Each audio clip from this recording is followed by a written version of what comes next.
Apa yang Anda lihat di sini adalah cuplikan binaraga yang paling ikonik yang pernah ada. Yang pertama kali diperlihatkan kepada penonton dalam film hit di tahun 1977, yaitu The Pumping Iron. Di film ini menampilkan pertarungan Arnold Schwarzenegger melawan sesama pesaing dan bintang Hulk masa depan yang luar biasa, Lou Ferrigno.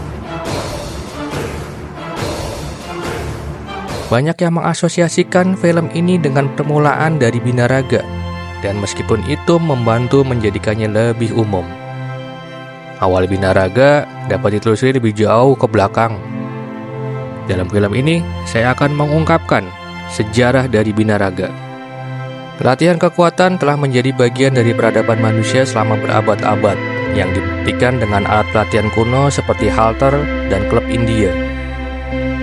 Melihat kembali patung-patung Yunani kuno, kita bahkan dapat melihat pemahaman awal tentang kerangka berotot bersama dengan penyembahan berotot dan fisik yang berkembang baik. Tetapi baru pada abad ke-19, literatur pelatihan pertama kali diterbitkan seperti Otot dan Kisah Mereka serta Latihan Klub India. Buku ini memberikan rekomendasi untuk berlatih dengan dumbbell dan klub India. Pada tahun 1896, angkat besi memulai debutnya di pertandingan Olimpiade modern pertama dan panggung utama. Ini akan membantu mendorong sebagai olahraga nasional yang mengarah ke pusat kebugaran awal seperti YMCA yang memasukkan angkat besi ke dalam mandat pelatihan mereka juga. Pada saat ini, Bapak Binaraga akan muncul, yaitu Eugene Sendo. Eugene Sendo awalnya adalah pemain sirkus yang menjadi murid orang kuat, Louis Attila. Louis Attila yang menyadari bakat-bakatnya dalam angkat besi. Setelah memenangkan pertunjukan orang kuat di Inggris, Sendo melakukan tur dengan Broadway Presario Vlog Ziegfeld. Selama tur mereka bersama Ziegfeld memperhatikan bahwa penonton lebih kagum dengan fisik Sendo daripada kekuatan fitur aslinya dan menyarankan pada Sendo agar dia menampilkan pertunjukan otot. Rutinitas berpose otot ini diterima dengan baik oleh penonton dan membantu meningkatkan popularitasnya.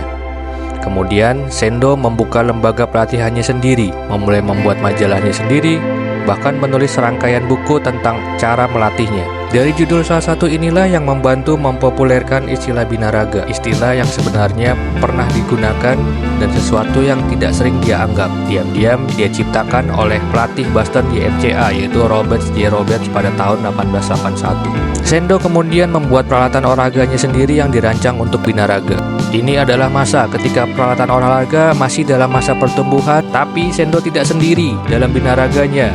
Pada tahun 1899, Vernon McFadden akan meluncurkan majalah budaya fisiknya di Amerika dan terjual 100.000 eksemplar setiap bulannya. Akhir abad ke-19 juga menyaksikan beberapa atlet kekuatan awal terkenal lainnya yang mengembangkan binaraga sendiri. Mungkin yang paling signifikan diantaranya adalah George Hacken Smith yang terkenal berjasa dengan bench press.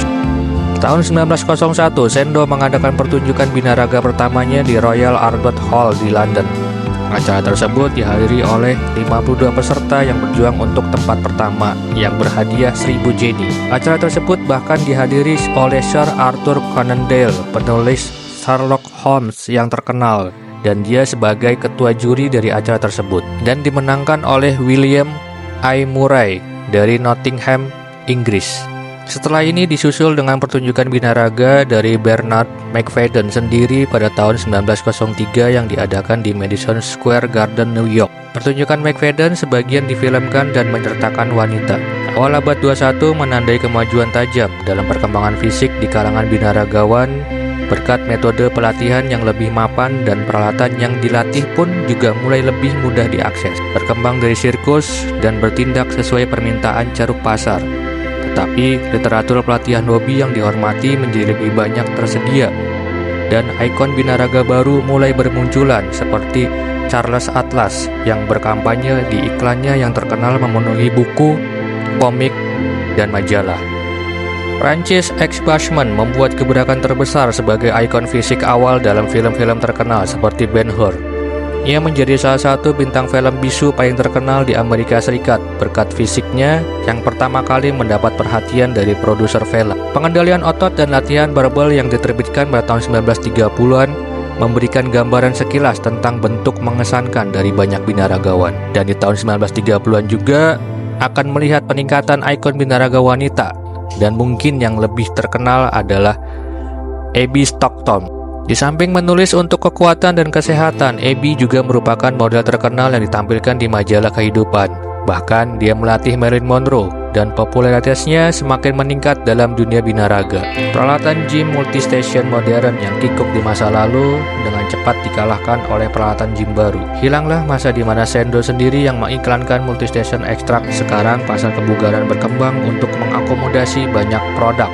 Bob Hoffman dan Joe Weider akan dengan cepat memimpin pasar binaraga dengan menjual serangkaian peralatan dan suplemen binaraga mereka sendiri. Mereka juga merupakan rival sengit yang mencoba menghalangi satu sama lain di setiap kesempatannya. Persaingan ini akan mendapatkan momentum. Joe dan saudaranya Ben akan membentuk federasi binaraga yang paling signifikan, yaitu IFBB, yang juga dikenal sebagai Federasi Binaraga Internasional.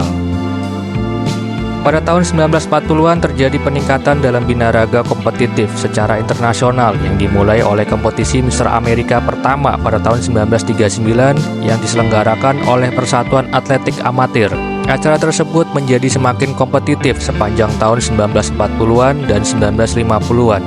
Gelombang pertama juara binaraga sejati muncul seperti Steve Reeves yang menggunakan platform binaraganya untuk memulai karir akting. Menyusul kesuksesan AAU, Mister Amerika meluncurkan kompetisi Mister Amerika mereka sendiri pada tahun 1949. Federasi Binaraga Inggris NABA dibentuk pada tahun berikutnya dan kalah pada kompetisi Mister Universe, dan Mister Inggris menambah arsitektur lebih kompetitif yang mulai tumbuh dalam binaraga. Tetapi persaingan yang semakin ketat mengarah kepada metode yang lebih ekstrim dari persiapan fisiknya. Disitulah steroid masuk.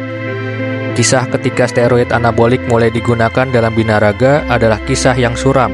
Sebagian besar laporan mengatakan bahwa itu dimulai di sini, di kejuaraan angkat besi dunia tahun 1954 di Wina. Di sini tim angkat besi Rusia akan menggunakan dengan sangat efektif sebagai peringatan medali emas terbanyak dalam kompetisi. Saksi dari hal ini adalah dari Amerika dan atlet angkat besi yang rajin, Dr. John Ziegler. Setelah mendengar bahwa tim Rusia telah menggunakan testosteron, dia mulai bereksperimen. Sekembalinya ke Amerika, memfokuskan upayanya di klub Barber York. Dia memberikannya kepada anggota klub seperti mantan pemenang beberapa kali Mister Amerika, John Grimek. Dari sini, Ziegler mulai bekerja dengan perusahaan farmasi Swiss, Ciba, untuk membantu mengembangkan dan menguji steroid metanol stalon yang baru disuling yang sekarang lebih dikenal sebagai Dianabol. Ciba Farmasi akan menjual secara komersial Dianabol pada tahun 1958. Tahun 1960, persaingan yang paling intens akan terjadi antara IFBB dan AAU saat mereka memperebutkan gelar mana yang lebih banyak. Bob Hoffman bergengsi yang memainkan peran utama dalam AAU melanjutkan perseteruannya dengan Joe dan IFBB. Dalam hal ini menyebabkan Hoffman bahwa AAU akan melarang semua atlet angkat besi dan binaragawan yang memasuki IFBB. Menunjukkan Joe dan saudaranya Ben bereaksi terhadap ini dengan meluncurkan gelar bergengsi baru untuk memikat binaragawan.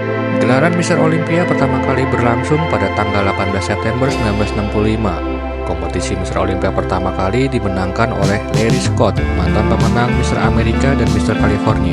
Tetapi, setelah Larry Scott pensiun pada tahun berikutnya, Mister Olympia berjuang untuk menjadi pertunjukan binaraga premier yang disematkan oleh Weider bersaudara. Sebagai pertunjukan tersebut masih menghadapi pesaing ketat dari Mister Universe, NABA, yang berada di luar negeri yang pada saat itu masih dipandang sebagai gelar paling bergengsi dalam binaraga. Joe dan Ben tidak suka itu, sehingga menatap para binaragawan jauh dari kompetisi. Mereka melarang masuknya kompetisi bagi mereka yang baru saja mengikuti kompetisi non-IFBB. Hal ini menunjukkan kebijakan yang memiliki kemiripan yang mencolok dengan apa yang sebelumnya diterapkan oleh AAU terhadap IFBB.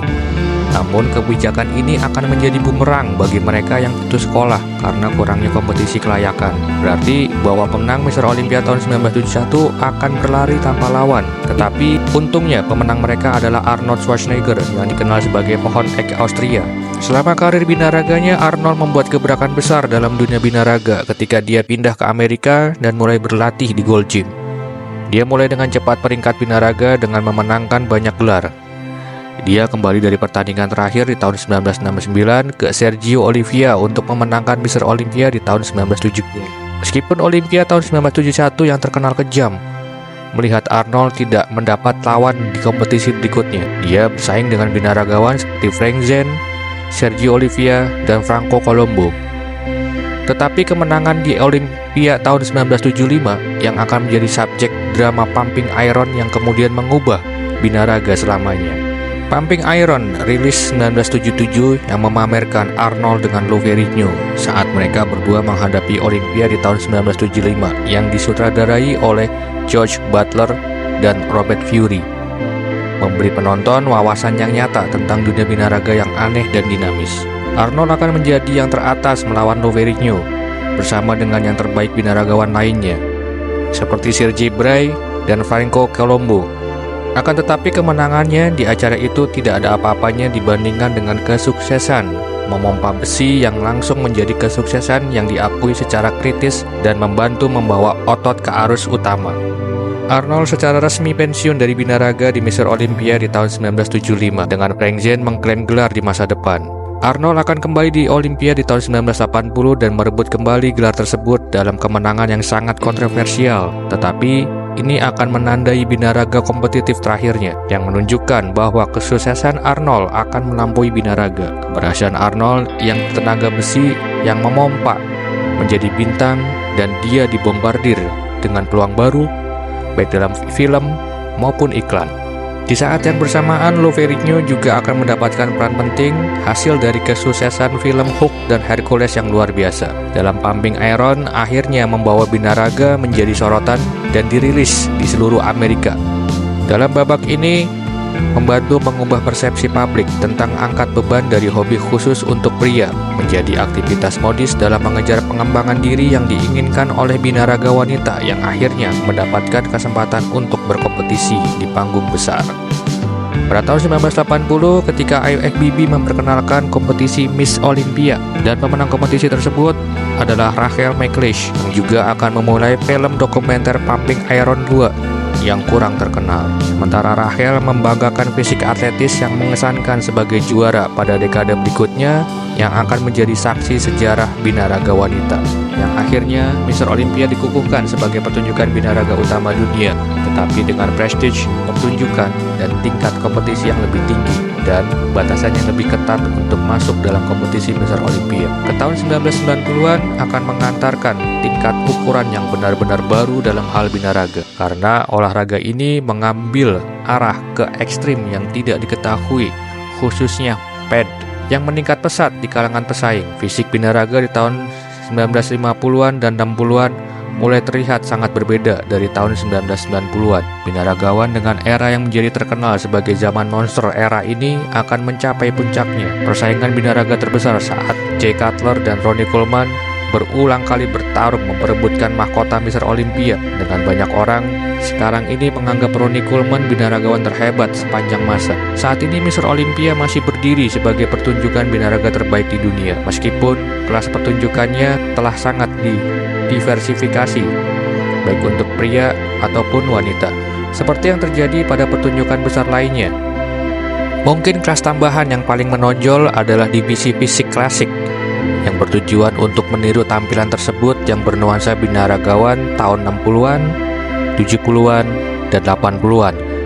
Masa yang sekarang biasanya disebut era keemasan binaraga. Bersamaan dengan masuknya lebih banyak kelas binaraga juga terjadi peningkatan federasi binaraga yang alami. Federasi ini menggunakan kombinasi poligraf dan pengujian obat-obatan untuk menciptakan lapangan kompetisi yang lebih aman dan setara bagi para pesaing. Binaraga juga kini memiliki industri suplemen senilai lebih dari 61 miliar dolar per tahun. Jumlah yang merupakan bukti pertumbuhan dan perjalanan transformatif setelah seabad lebih Eugene Sendo meninggal di tahun 1925. Tapi, saya ingin tahu pendapat Anda tentang binaraga saat ini.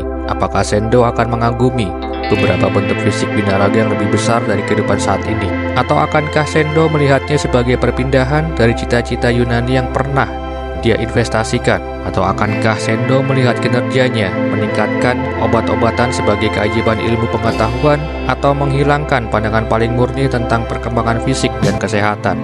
Kita tidak akan pernah tahu.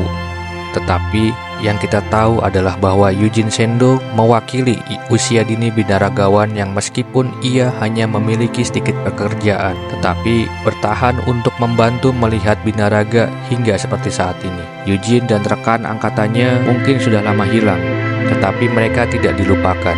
Mungkin ini paling baik dikemas dengan piala Mr. Olympia itu sendiri yang dimodelkan dari fisik Eugene dan oleh karena itu diberi nama Sendo.